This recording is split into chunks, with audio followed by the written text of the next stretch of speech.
Your support helps us bring you programs you love. Go to wyomingpbs.org, click on Support, and become a sustaining member or an annual member. It's easy and secure. Thank you. Welcome to Week 3 of Capital Outlook. I'm Craig Blumenshine from Wyoming PBS. Thanks for being with us this evening. This show is packed full. We begin with Senator Tara Nethercott. She's the chairman of the Senate Judiciary Committee.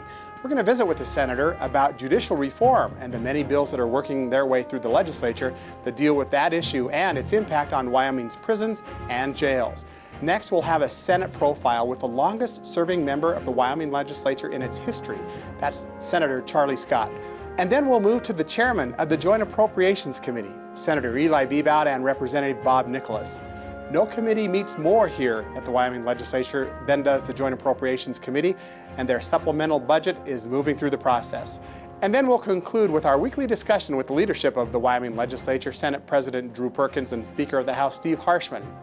What about new dorms at the University of Wyoming? That and a lot more next on Capital Outlook, starting now.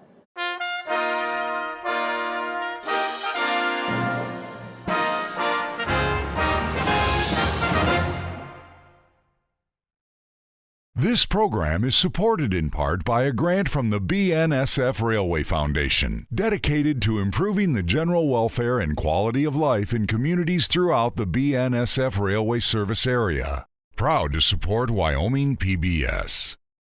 And in part by the Wyoming Public Television Endowment and viewers like you. And as we begin our third week here on Capital Outlook, it's our pleasure to be joined by the chairman of the Senate Judiciary Committee, Senator Tara Nethercott. Senator, welcome back to Capital Outlook. Wonderful to see you.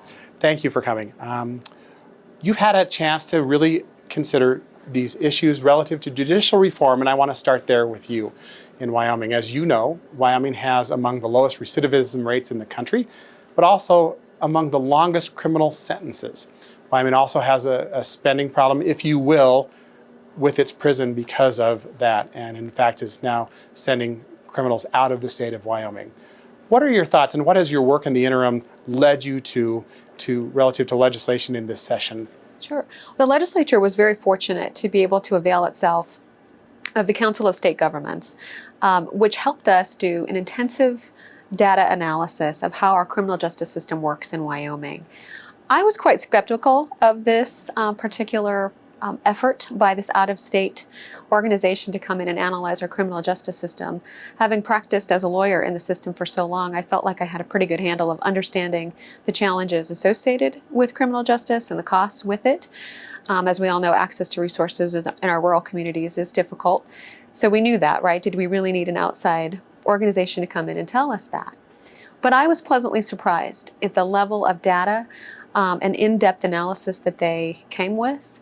Most notably as it focused in on the Department of Corrections and understanding how many new inmates are going into the Department of Corrections, into the prison system.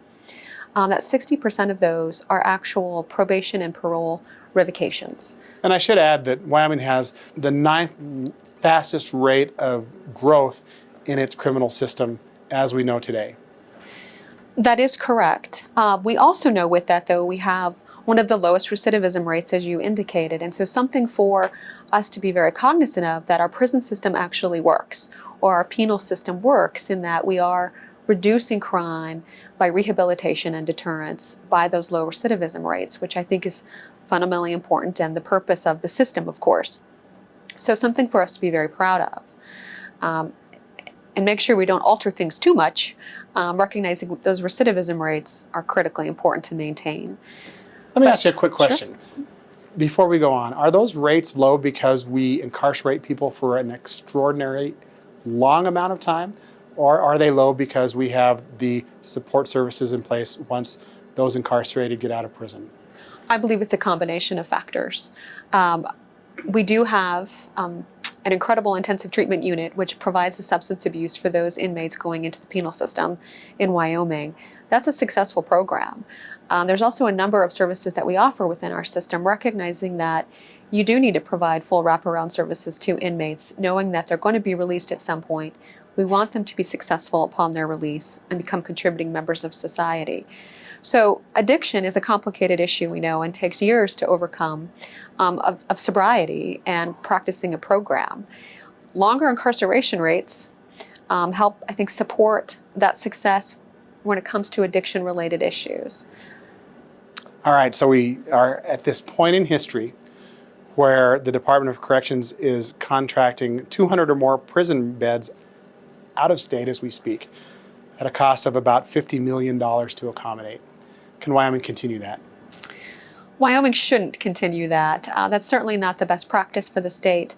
We certainly need an appropriate sized prison system that's able to handle our criminal inmates and that works for us.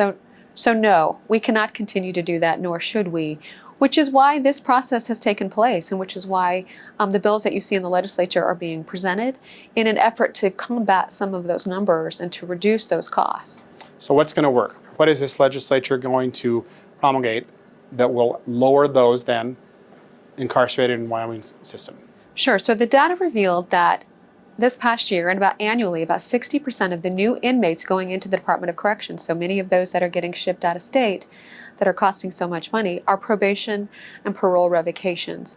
What we also know about those particular inmates coming in on those probation and parole revocations is that they actually haven't committed a new crime. What they have committed is a violation of their probation terms. So what we would somewhat consider a status offense. So perhaps they've continued to use controlled substances, or they're not following a curfew. That would be a crime, though. Not in a traditional sense, potentially, right? Would they necessarily be caught for a reoffense of a felony? So frequently they get caught for what's called a hot drug test. And so they haven't been out in the public where they've been apprehended by a police officer or they've committed a crime against the public in a way there's a victim associated with it. They are substance abuse related and or probationary term related offenses for which they're being revoked on. In fairness to that system, it takes an inmate a long time to get revoked on a probation revocation and end up in the prison system. So it's a repeated violation of these, which is a violation of a court order and a violation of their agreement. And so very important to understand the significance of that. But when we look at reducing our prison population and the costs, at some point we have to understand, do we really want to be sending these individuals who have not committed new crimes in the traditional sense into the prison population when it costs so much, when they're struggling in society but not necessarily reoffending at a scale that would offend the public? I think there are two questions. One, will Wyoming be less safe because of these policies? And two, with the cuts in mental health services that this legislature has had to consider and execute to some extent in the last 2 to 4 years, those services available to inmates who are newly released and need the support that you had talked about, especially in the rural parts of Wyoming? This will always be a challenge for us. Access to resources in the rural communities for inmates, for addiction, for all healthcare concerns, and really access to all resources, right? There are consequences for being a rural state, and this is one of them. It is a challenge. The data suggests that Wyoming will still be safe, that offenders who are on probation are more likely to violate and commit a new crime or to be non-law abiding within the first 2 to 3 years of their probation term. After that, those numbers drastically go down, and so having probation terms really longer than that amount doesn't make sense. So one of the bills, that's Senate File 38, caps probation at 3 years. It does. It requires the judge, who still has the discretion in sentencing, to provide a longer probationary term, though to identify those factors that makes that particular case different, justifying a longer probation term. So it still allows a term longer than 3 years, but the guidance certainly to the court is, and the strong legislative message to the court is, 3 years is the limit, unless there's some extraordinary circumstances that justify going beyond that. Are there other discussions relative to decriminalization of certain offenses in your committee? We didn't address that this session. Historically, that has come up with the issue of marijuana on other drug-related offenses, but that was an issue we really stayed away from. We really wanted just to understand what's happening with our prison system right now that we could make corrections within. Madam Chairman, let's turn the page away from just judicial committee work and talk about the role of committees. I was very interested to watch you debate in a couple high-profile bills this week, one on whether Wyoming should change the way it allows voters to register at primary, and then a gun bill. And one of the decisions you made was you spoke forcefully against a bill, yet voted in favor so that it could move on to discussion in the larger body. Why have committees at all to consider these bills? Why shouldn't the Senate or the House get to discuss all of these closely debated bills? Fair question. So the committees have a number of roles, most importantly to do the first or a series of vettings of the bill to make sure the bills are lawful, to correct any errors in the bill, to really to make sure they're ready for a floor debate and all of those kinks and issues that may be in the drafting of those bills corrected. The second is to have a robust debate there with members of the public at committee hearings, as opposed to the floor where we don't get to hear public debate at that time. It's a balance that we have to take. These highly controversial bills obviously are very important. Those bills that I hear extensive communications from all over the state certainly draw my attention, and I realize this really is important to the people. Signaling my vote on the floor, as I indicated on the crossover voting bill, that I would not be in support on the floor, but I was compelled by the opposite side, and it's my job to really consider all the viewpoints and recognizing where Wyoming citizens are on these issues. Tell me about how important public comment is to you, Senator, when you maybe have one thought on a bill and you hear a big array of public comment, or a bill like the gun bill that was heard in the legislature this week, where literally everyone spoke against the bill and no one spoke in favor of the bill, yet I'm sure that your email box had a lot of support that wasn't public. How do you weigh that? That is correct. My phone is ringing all the time. I'm receiving text messages and emails, getting spoken to in the hallways here at the legislature, and then there's public comment, of course. And so you're weighing. Some is on the record, though, and some is not, and that's my question. That is correct. So how do you weigh all that? It's just a balancing of issues, recognizing that there's always going to be competing views on any particular bill and a confusing array of misinformation and passions that come forward. When it comes to the crossover voting bill, I was compelled by what I heard. That bill was laid over, and there was a 3-day weekend between there, and my phone was ringing off the hook. And I had the opportunity to have a number of in-depth conversations with both for and against. What I took away from those conversations for the proponents of the bill was that they feel that our voting system is unfair. And that's important. It's important that whether the perception or the reality, that we have both of those being fair election systems in this state. And so I felt like it was important that the full Senate had the opportunity to continue to hear those concerns rather than killing the bill at that time. Senator, you're one of the busier senators. I mean, this week alone, electric bikes to primary voting to judicial reform to gun-free zones. It's been a busy week for you. And you're also chairman. What is your biggest challenge of being chairman of the Judiciary Committee? I enjoy that work so much, and I'm honored to be the chairman of the committee. Probably the greatest challenge is just making sure my committee members are being communicated with timely, so they're prepared for the bills, prepared for the testimony, and that we're able to really do good work and work those bills as well as they should be. It's a pleasure to have you on Capital Outlook, Senator, and I'll tell our viewers that we're going to have a profile with you here in the coming weeks that we were able to shoot before the session started that we really enjoyed. So thank you so much. Thank you. Speaking of profiles, up next is our profile with Senator Charles Scott.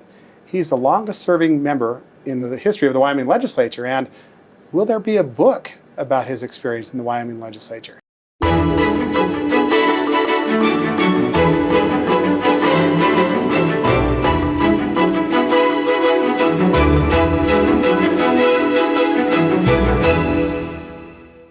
As we continue our weekly tradition of meeting with senators and representatives in their own homes, we're pleased to be at the ranch of Senator Charlie Scott. Senator, thank you so much for having us today. Well, we're glad to have you here.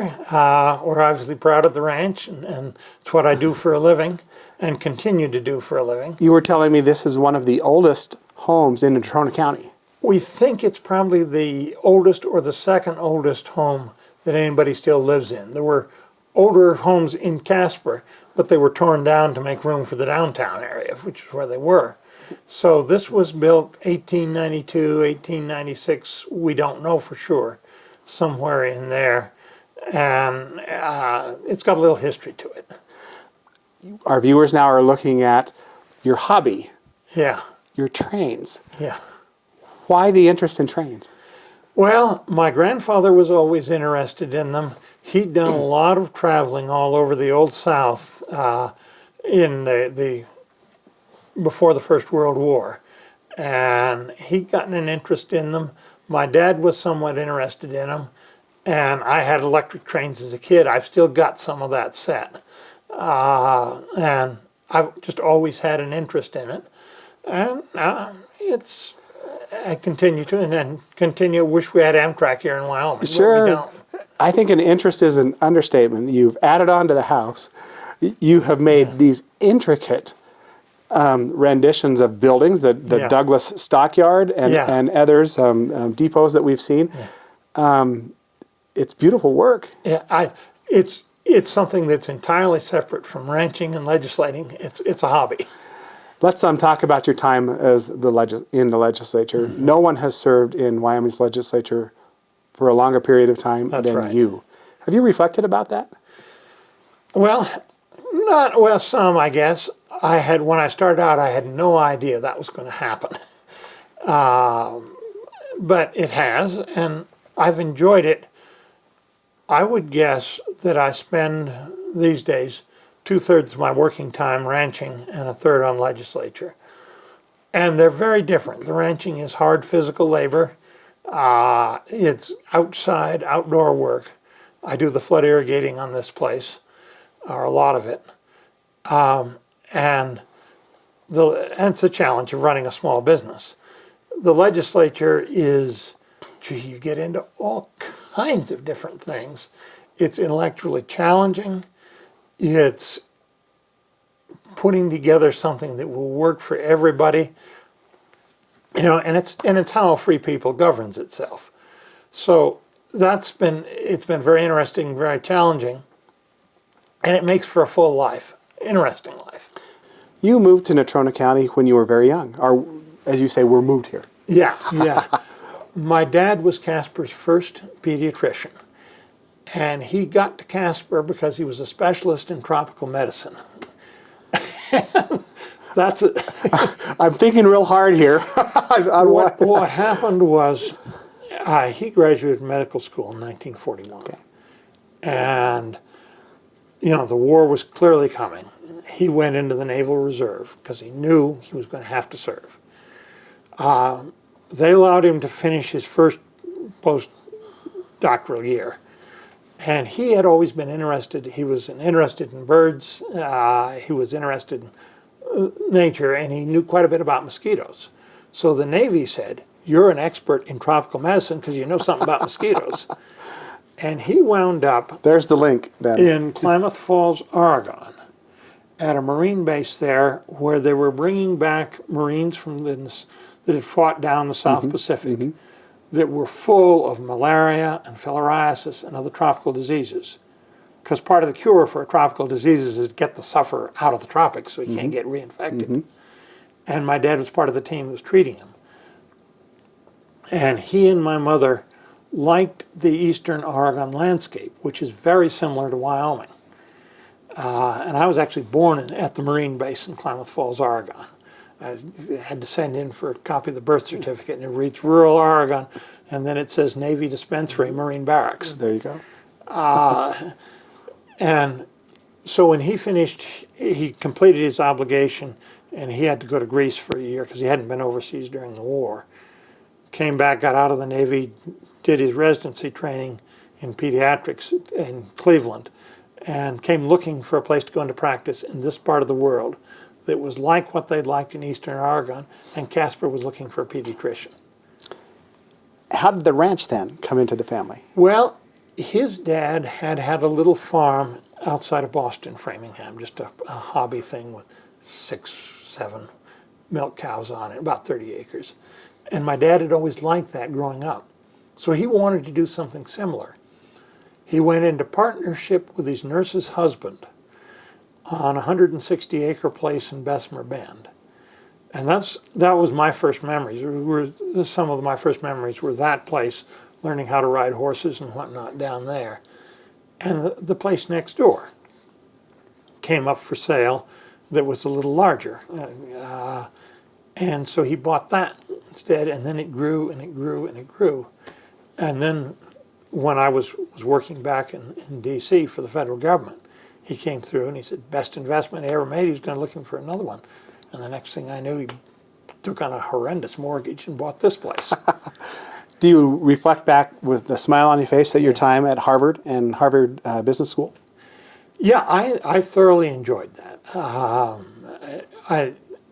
Very intellectually stimulating. I was learning a lot, and I just enjoy learning things. I thrived at the business school, really liked it. They probably consider me a black sheep. By and large, their graduates do not go into politics and do not go into production agriculture. Now, in Wyoming. Or anywhere else. Excuse me. I'm running a small business, and that is in line with what the graduates do sometimes. But the rest of it's all different. But it's been a very satisfying life. You know, I've enjoyed the outdoor work of the ranch. I enjoy irrigating. People think I'm crazy, but I do.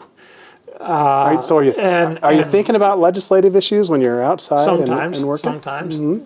Think about all kinds of things. Sure. From how do you make the water get that dry spot? And what do you do with this flood? Practical thinking. And why'd the water show up here when it was supposed to be over there? And then you can also sometimes have time to think about all kinds of stuff. You've watched many legislators come and go. What's different about legislating in Wyoming today back to when you started? Can you give us a feel for that? It's surprising the number of things that are the same. We have, when we lost the county at large system, the number of women in the legislature went down.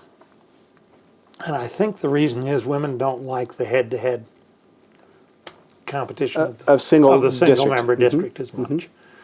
The number of Democrats has gone way down. We used to be, we'd have a slight Republican majority, but we'd have at least a third or more of the members were Democrats. And you're a Republican. Do you see that as maybe not as positive for Wyoming? Are you happy about that? Well, the Democrats we had in those days were much more conservative than you see nationally now, and that's what's happened in good part there. Some of it was the single-member district system was hard on them.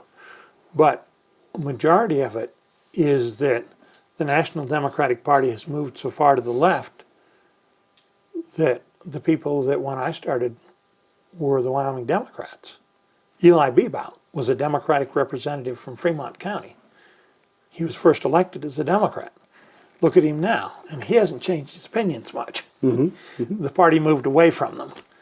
And so you don't have the balance between the two parties. But that's because the national party switched so much. So the state has gotten a little more conservative, I think, but only a little. You still get, because we're still a citizens' legislature, where the majority of our members would be money ahead to lose their next election and stay home and tend to business. They would make more money. Under those circumstances, a member who's in that kind of a situation can tell a special interest group or a lobbyist where to get off and make it stick. And the worst they can do to you is beat you in the election. And if you're money ahead, that's not as big a deal as it might be. Thing. And that makes a big difference in how a legislature operates. Sure. I am getting concerned that with a number of extra special committees we've developed, that we're gradually turning the legislature more toward a full-time legislature.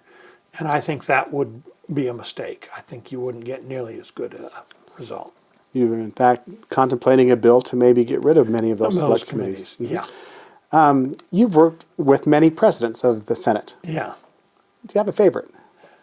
The best one we ever had, I think, and I'll probably get myself in trouble this way, but I think the best one I ever saw was April Bremer Kuntz. And she was president when Governor Friedenthal came in.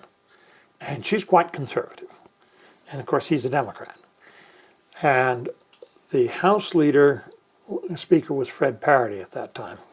And he wanted to take a partisan tact and, we'll be Republicans and we'll fight the Democratic governor. April went out of her way to try to get along with the governor.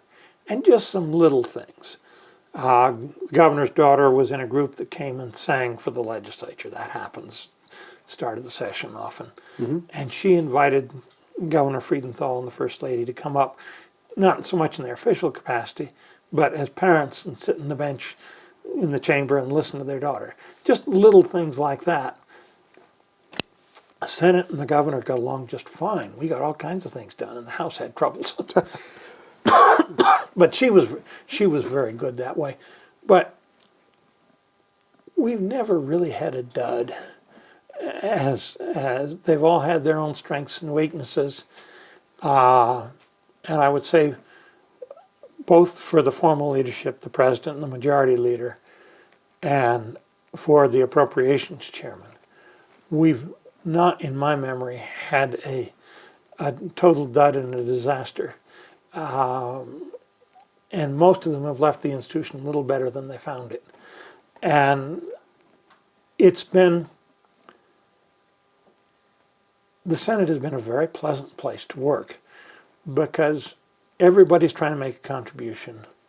There's nobody that's mean-spirited in there. And it's a very, very pleasant atmosphere to work in.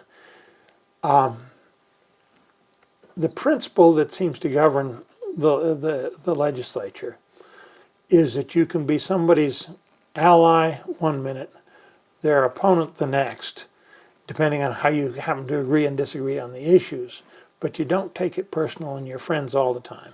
And that's the way life ought to be lived, and it leads to a pleasant place to work. Might be some lessons for some national folks about that, I Yeah, would think. yeah. When might we see a Charlie Scott penned book about his legislative experience? When I get to it. Is that something you'd like to do? I'd like to do it. I've written a few, I know quite a number of stories about the place. I've seen them happen real time. I'd like to do that, but I'm having trouble having time. But there are some classic stories that just illustrate what happened. And if I title it right, I can tell a few stories about non-legislative Wyoming things that I've seen. Well, I think many in Wyoming will look forward to reading that when you get an opportunity, and I hope that you can do that. I think it would be a fascinating read. Several legislators have, with mixed success. I think the way to do it is keep a little bit of a light hand on it, and there's some very illustrative things that are kind of humorous that happen. Senator, before we leave you today, what concerns you the most about Wyoming's future in the next decade? Let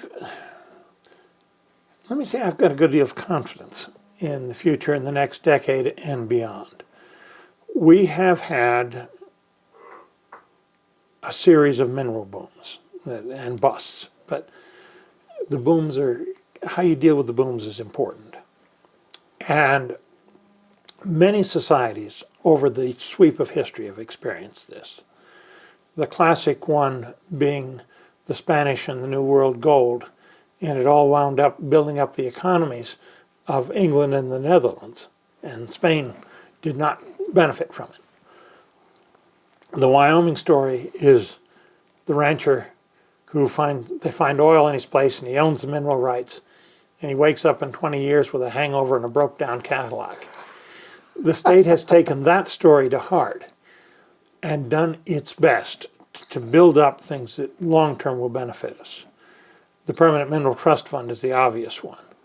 But what we've done for our education system, K-12, our community college system, where I think we've got one of the best in the country, and the way we're building the University of Wyoming up, and we are really making progress there.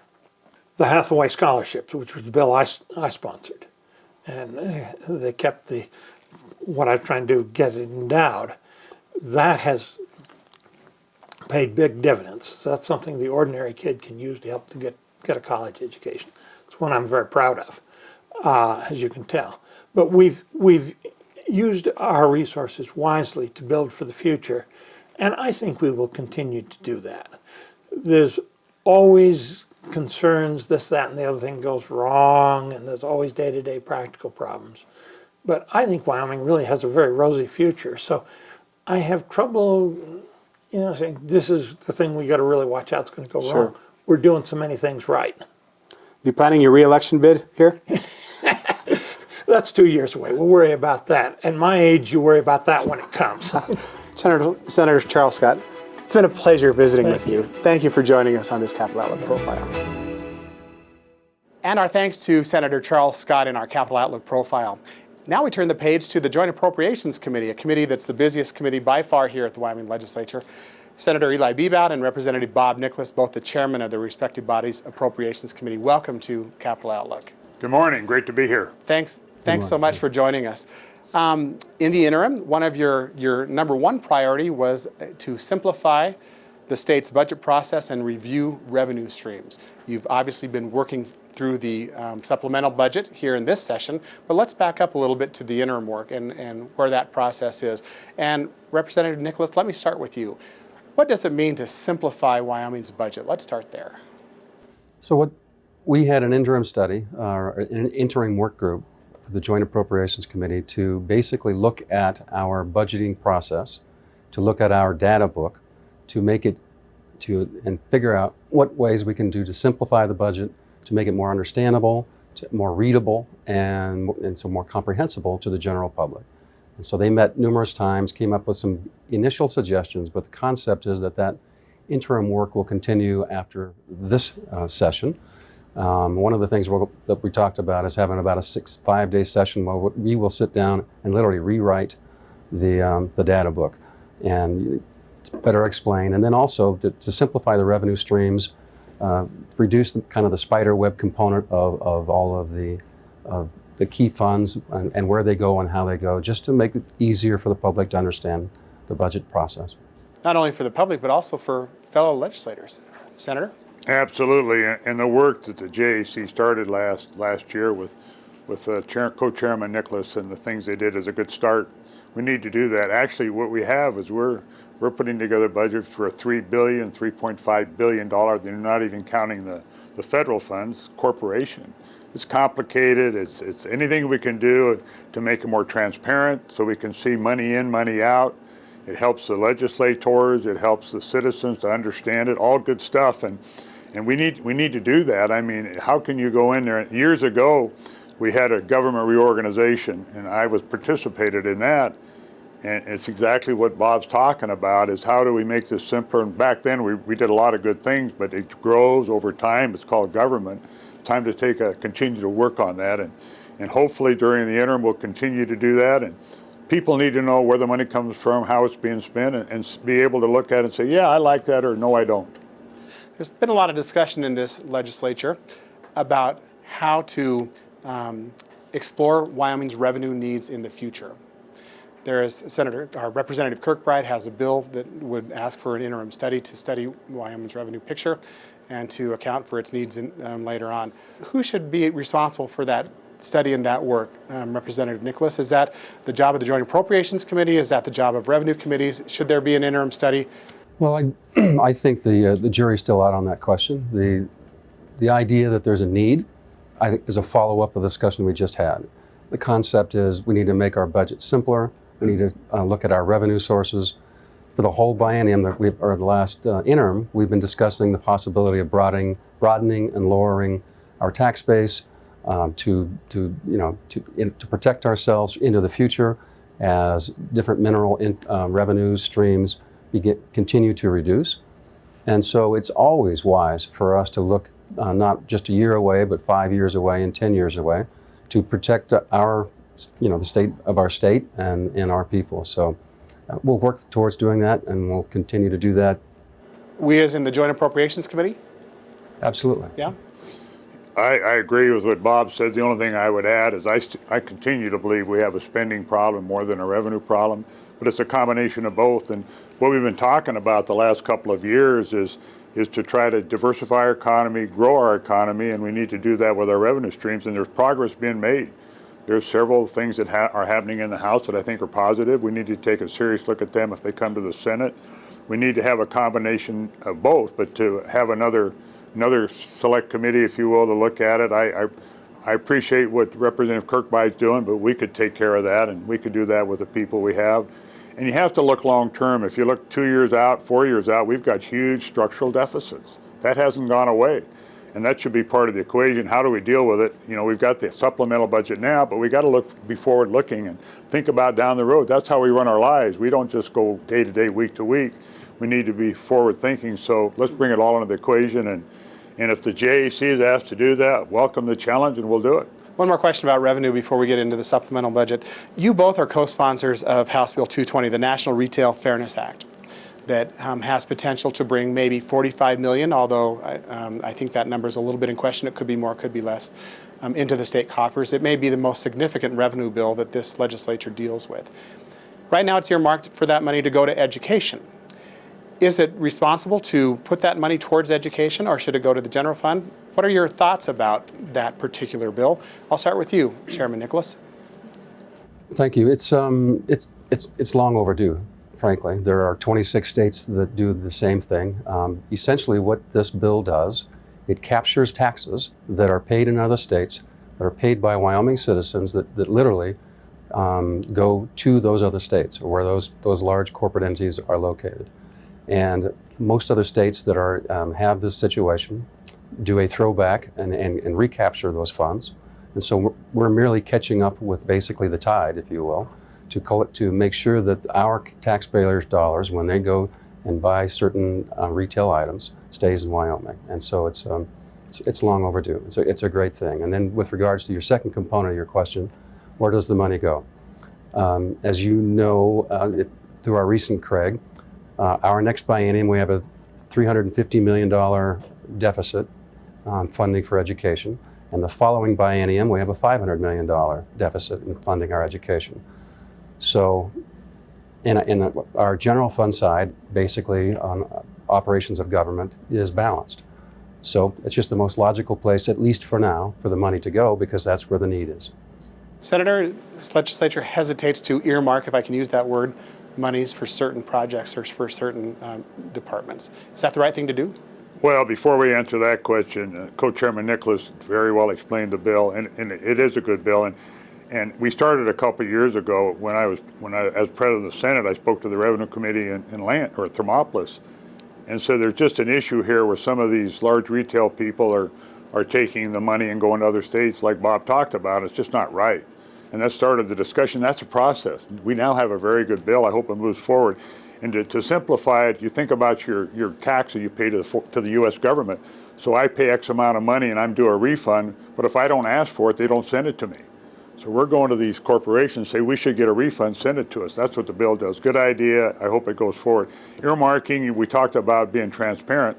I would say that the money should go to the general fund, not be earmarked for education. Then when we write the big check, everybody understands that we're spending money on K through 12, and that's a big check. And I just think it should go to the general fund, and we'll see. The debate will continue, and that's the process. On to the supplemental budget. It's about to come out of the Joint Appropriations Committee. We're filming this on Thursday morning. One of the things the Governor Meade asked for, and Governor Gordon, I think, supported, was raises for state employees. You've dealt with that issue. I believe you support raises, but maybe not at the level that either Governor Gordon or Governor Meade has suggested. What is your current status there? It's a 2% increase for both judicial employees as well as UW and community college. I think the total ticket is about $10.2 million, and it's just time that we give our employees a pay raise. They haven't had a real pay raise in approximately 6 years. It's not as much as the governor had asked for, but frankly, we are still in a deficit situation, so we have to be reasonable with our dollars, but fair with our state employees. Senator, do you have any comments on? I'd like to say that I agree with everything that my co-chairman said. He's absolutely correct. It's overdue. We should do it. We have revenue issues. Money's tight, but we got to take care of our people. They're taking care of us, and so we need to do that. I'm all on board. I support it, and I think it'll make it through the process. So it's a good idea. Senator, it seems to me that this look at the supplemental budget has been less about cutting than in the past couple of sessions. Yet you said earlier we still have a spending problem. Can you elaborate a little bit about that? Well, I still think that there's a lot of reductions that we made, and they've been appropriate. I just think we spend too much money as a state in our general government that we need to take a look at. Not necessarily across the board cuts. That's a tough one, but look at programmatic reductions. If you look at the numbers in our state compared to other states, it's certainly something to discuss. And of course, with K through 12, I think we have a wonderful program. At the end of the day, we want to do the best for our kids in the state of Wyoming. But you look around us, you look at our performance, I still think you ought to take a look at responsible reductions if there are in K through 12. But I don't see that going anywhere, quite frankly, right now. But it's still got to be on the table. We just spent a lot of money. We've got to be sure that at the end of the day, we get the product we want for our kids to prepare them for the world they go out into. So I think we do have a spending problem. We continue to look at it, but the revenue side has to increase as well, so it's a combination of both. Do you agree with that term, spending problem, Representative? Well, I look at it from a little bit different perspective. We've cut over $400 million out of state government in the last 2.5 years. We had to. We didn't have a choice.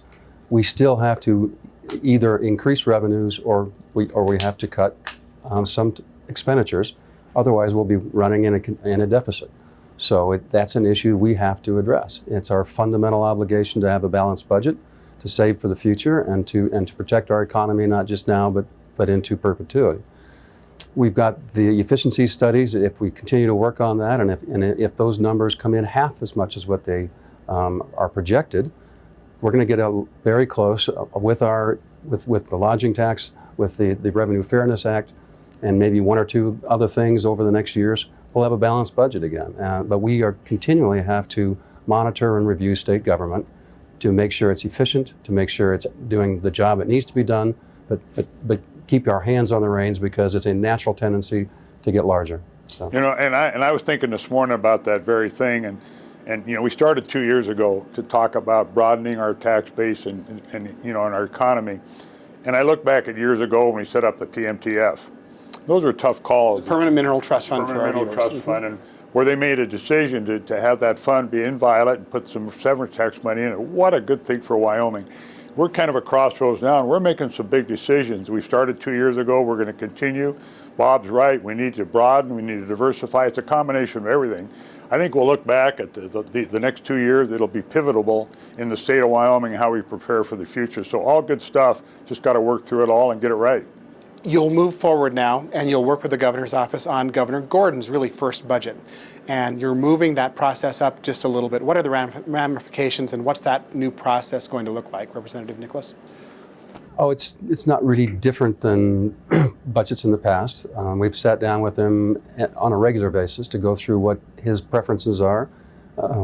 Went through Governor Mead's, got letters to the JAC budget requests, and with Governor Gordon's, and kind of blended them in together to kind of accommodate him and what he wants on his new vision. And I think it's going quite well. I think we're kind of all walking down this hallway together, and so far it's been a good process. And next year, though, the budget process will be moved up just a little bit. Is that correct, Senator Bebout? Actually, it's, I think, 5 days, and the sooner we get the budget from the governor, the sooner we see it, the sooner the people of Wyoming see it is all positive. And maybe we should have moved it up more, and we'll see where that goes. But the thing I would touch on, I look forward to working with Governor Gordon. We want to make the first 100 days of his new governorship the best we can. We want to make it the best light from the legislative perspective. When we leave here, we can hold our heads high and think that we've really done the best thing for our state. That's what's driving this entire thing. And I think Governor Gordon is prepared, he's ready, and we move on. So I'm optimistic about, at the end of the day, we'll do the best we can. It'll be positive. Well, Senator Bebout and Representative Nicholas, co-chairman of the Joint Appropriations Committee. As I said earlier, no committee works harder here at the Wyoming Legislature. So thank you for that work. And we look forward to it. As we go through the process, get us back on it. We'll tell you where we are. It's all good. I'll be happy to do that. Thanks for joining us today on Capital Outlook. We end now with our segment with the Wyoming leadership of the Wyoming Legislature, President Drew Perkins and Representative Steve Harshman, the Speaker of the House. That's next. Stay with us. And we resume now our weekly conversations with the President of the Senate, Drew Perkins, and the Speaker of the House, Steve Harshman. Welcome to you both again. Thanks for having us again. Thanks for Not quite at the halfway mark, but I think we're getting there. Yeah. A lot of bills still coming your way, and that'll end pretty quickly. I want to talk about revenue just a little bit, one that hadn't been talked about in public before this week, and that's the National Retail Fairness Act. What's the genesis for that, and do you believe in the very basic revenue estimates that it could provide up to $45 million a year for education? Mr. President, I'll start with you. And this well, is I think taxing. in all candor, I think that the number's a swag. I don't, but at the end of the day, whether it's 45 million, whether it's 50 million, or whether it's 30 million, it's a substantial sum that is just it really is a no-brainer situation. It is as a tax that's being paid by a large corporation in their home state. It's being taxed there. A big box store, for example. A big box store, exactly. And this is aimed at retail. And there's a big box store. It's being taxed at its home state on all the income it produces all the way across the country. Wyoming is about the only state that doesn't have some kind of tax on that against which there would be a credit in that company's home state. And so ultimately, the tax that would be paid here is now being paid in the home state of the big box store's headquarters. And so without increasing the burden or costing the Wyoming taxpayer one more dime, it's an opportunity to have a pretty substantial little bump in revenue for no additional cost to the Wyoming taxpayer. And no additional cost of consumables either, theoretically. I think that's exactly right. Mr. Speaker, your position on the bill? Well, I think it's a deal we've been working on for a while. Because Wyoming, as the President said, I think we're the only state. South Dakota has a different mechanism, but we're the only state that does not capture this. And the President said it well. Wyoming has changed in the last 50 years. When I was a kid, we didn't have all this national retail, and it's taken over our state along with internet sales. And so I think it's a fairness issue to smaller mom and pop stores in Wyoming that are selling these same goods, have been here for generations, or maybe just starting up. But when it comes down to all 50 states, Wyoming's share, whatever it is, we tax at zero. So that means that amount goes to their home state. And now, if we have a tax in there, they'll get credit in their home state. So it's never double taxation. You never get that. Seems to me this could be the largest revenue-generating bill coming out of the 65th this session. Is that accurate to assume? Like the Speaker said, the numbers are proprietary, so they're swags at this point. But it's a significant amount at no additional cost to the Wyoming taxpayer. And this bill has written its model legislation like other states have, and this is nearly identical to North Dakota's bill and similar to Alaska's as well. There's been more discussion on the revenue side, if we can continue on, about taxing renewables. Again, a wind tax has again surfaced. It's been defeated several times by the Wyoming legislature. Have your thoughts honed in a little bit this session on how we should tax renewables? Former Governor Friedenthal over the weekend thought that maybe we should consider solar wind tax, or energies would be better spent there. Mr. President, what are you thinking relative to taxing renewables today? And I remember, in fact, it was under Governor Friedenthal. I served on, in the legislature, I served on the first and second wind energy task forces. We looked at these things and came up with a bill that actually industry liked. It failed for other reasons. It didn't come through, but at the same time, there's a way to do this and do it smartly so that you can do it over the life of these power purchase agreements that these folks enter into with utilities. And there's a way to do it smartly. We just have to do it in an appropriate and smart way. One of the arguments is you keep changing the goalpost, thinner or wider, so to speak. Does that Yeah, a little experience. little football inside thing there, but is that a problem for these wind corporations, in your view? Well, I think the President said it well. I think, first of all, Wyoming's got to decide whether we want wind power. Currently, about 80% of the electricity generated in Wyoming is exported. It's a tremendous resource for us. Do we want to continue that in the future? If we do, it's going to be in addition to coal. I mean, it just is, and those are agreements that are outside our state that are going to affect that 80% number. So I think that's the first question. I think a large tax at the wrong time is going to answer that question. And I think it's still an open question. I think the legislature's been pretty reserved to tax that right now because timing in life is everything, and we're running right up against the end of the federal subsidies. Lots of action is going to happen in the next 2 years. I think first of all, though, we ought to first try to capture a little sales tax, have them actually purchased in Wyoming. Some of our tax structure prevents that from happening, and they're purchased and stored in other states. And brought a bill last year. It was close to passing.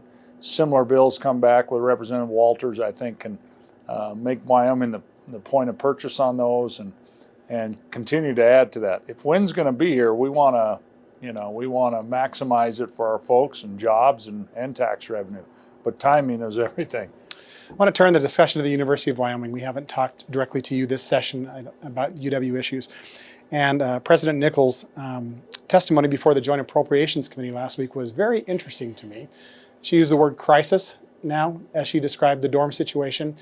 She echoed, and it was echoed, that they don't even want to give tours to the dorms. They want to go elsewhere on the university campus. What's this legislature going to do about that issue? And she suggested that housing at the University of Wyoming should be an ongoing concern, not something we do something every 40 or 50 years.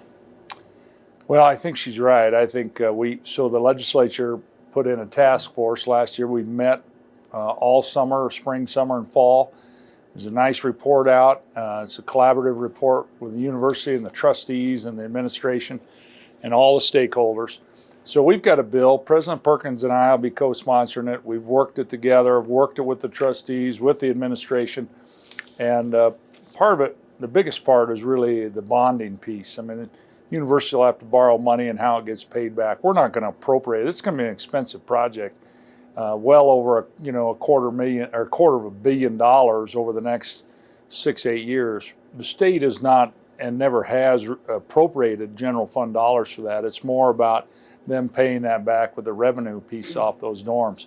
But there's things we can do to help get them a better bonding rate, secure those bonds, guarantee them, those kind of things.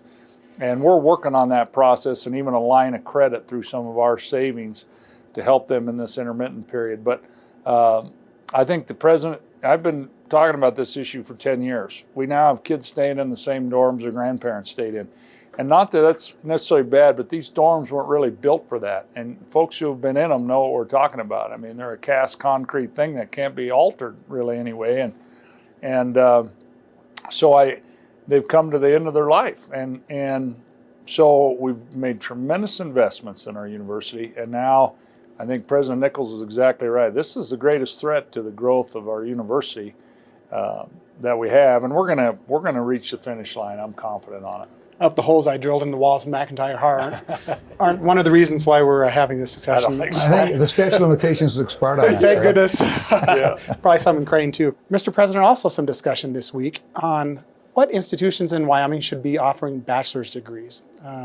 There's some discussion of applied science degrees being offered by Wyoming's community colleges. President Nichols expressed some concern about that. Is there some friction between community colleges and the University of Wyoming as to who should be the provider of bachelor degrees and how they should be provided to Wyoming residents? I don't know if the word friction is the right word, but there's certainly an ongoing discussion about that. I think one of the things that we have, Wyoming is a unique place in that we have one university. I don't even know if Alaska falls into that category. We have one university, but yet what we have is a workforce that's spread across the state. We're going to have, I think also as you look at disruptive technologies and disruptive events, we're going to have to find a way to educate and retrain our workforce in a very efficient and cost-effective manner.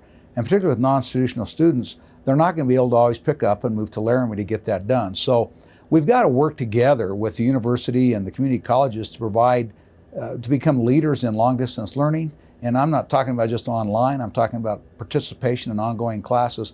There's a way to do that, and we've got to bring these folks together, and there's no reason why Wyoming shouldn't be a leader in that area. Lastly, you both, today we're filming this on Wednesday this week, entertained the Chester Chu, who is the director of the new Wyoming Asia Pacific Trade Office. What did he say, and how important is that relationship in your view, and what can it mean to Wyoming, Mr. Speaker? Well, I think it's renewing kind of formally a relationship we had decades ago, and I think he's an interesting individual, educated in the United States, entrepreneur. He's had a tremendous record of success, but in Taiwan, particularly in all of the Pacific Rim, it's a lot of Idaho beef, a lot of Montana beef, Dakota products, but there's not much Wyoming. In addition, they're burning Powder River Basin coal. That whole Pacific Rim after Fukushima is closing down nuclear plants.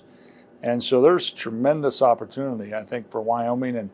And Wyoming and Taiwan have always shared a kind of a common friendship. So I think all these deals are made between people. And I think it's so important to have that presence for Wyoming, because it's going to be a real growth area for our existing industries, but also to attract new ones here.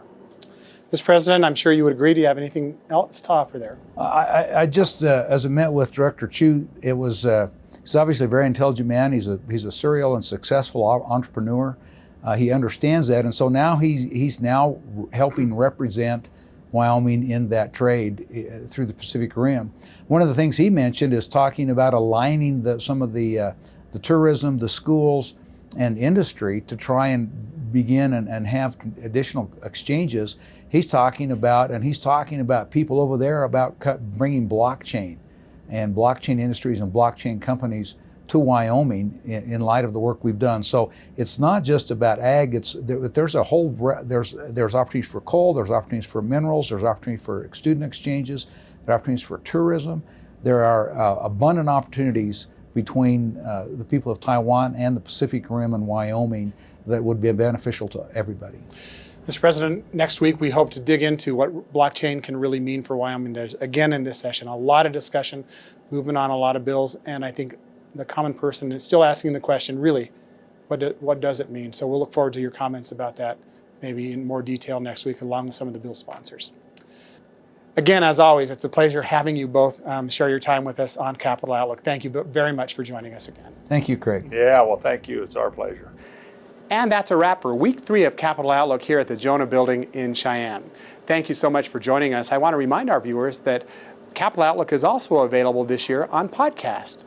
Access that wherever you get your podcasts, or you can go to wyomingpbs.org, click on the Capital Outlook banner, and you'll see a link to our podcast. Thank you so much for joining us, and we look forward to seeing you here next week again on Capital Outlook.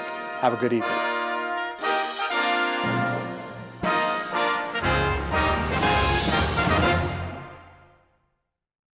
This program is supported in part by a grant from the BNSF Railway Foundation, dedicated to improving the general welfare and quality of life in communities throughout the BNSF Railway service area. Proud to support Wyoming PBS.